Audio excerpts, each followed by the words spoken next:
Hello, guys. My name is Tavares Johnson, and I am the youth pastor at Life Church Broadway in Britton. And I was asked today to kind of share a little bit of my story. So, growing up, I grew up in Athens, Texas, which some of you are probably familiar or heard of Jasper, Texas. So, not too far off from there. So, from a young kid growing up, I played sports and did a lot of, accolades around the city. So, when it came to racial things, I really didn't, I think, feel a lot at the beginning.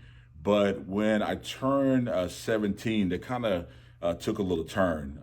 For the first time ever, got my license, and my mom allowed me to drive up to go see one of my aunts in Dallas. And on my way back from visiting my aunt, we stopped off a little East Texas town as me by myself, went to go get gas, walked in normal every day. God says hello to me. And as he's looking at me, it's just kind of looking at me really weird. So at that point, I'm just like, kind of figure out like what's going on. And then he looks at me and says, "Hey, are you from around here?" I was like, "No, I'm from Athens, Texas, kind of right up the road, and I'm making my way back home." And he's like, "Well, if I was you, I wouldn't stay around this town too long because you're kind of not welcome here." And honestly, at that moment, I was more shocked than anything else. So I really quickly grabbed my change and I just got out of there, honestly, to tell you the truth. And I remember driving home and just the thought process of going, like, why would even somebody even say that to me? And this was actually back in, '97. So it's like, you figure that it kind of would wind down a little bit, but it's still very prevalent. Now, fast forward to October of 2021.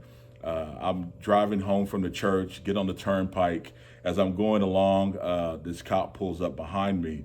Now, for most people, when a cop pulls up behind you, you think like something's wrong or they probably found something. They're going to turn on your lights. I'm thinking, I ain't got nothing to hide. All my stuff is up to date. I'm good. So this guy starts following me literally from the turnpike. I go up to May, the turn going home. Follows me there. And so I'm like, he's still behind me. So this is kind of getting weird. So I'm thinking, you know what? I'm going to stop off at OnQ. Pull in the OnQ. He pulls in behind me. I get out, go in, get a drink, come out. And then I'm not gonna lie. At that point, I was like, I think I'm gonna take a different route home just to see if this guy's really following me.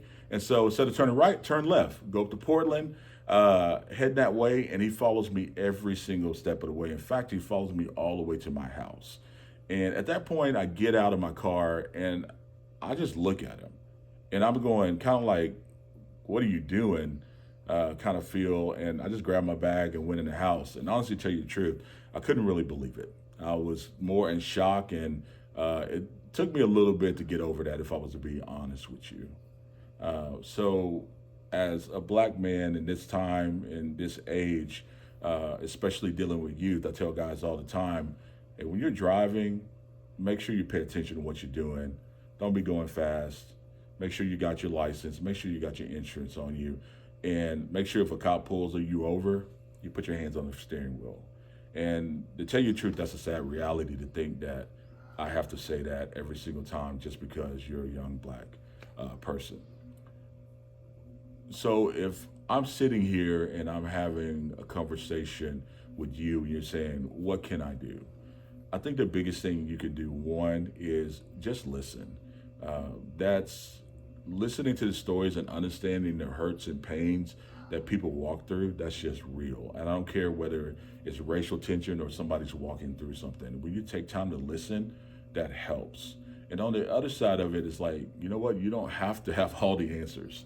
It's easy to say, hey, hey, maybe if you do this better, or I'm so sorry about that. That doesn't really help out. It's just understanding where a person is and understanding their story a little bit more and walking out and making sure that you don't repeat the same things towards those people or towards another race in any kind of way that shouldn't be done.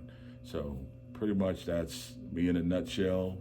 Like I said, Tavares Johnson, you pastor over at Light Church Broadway in Britain.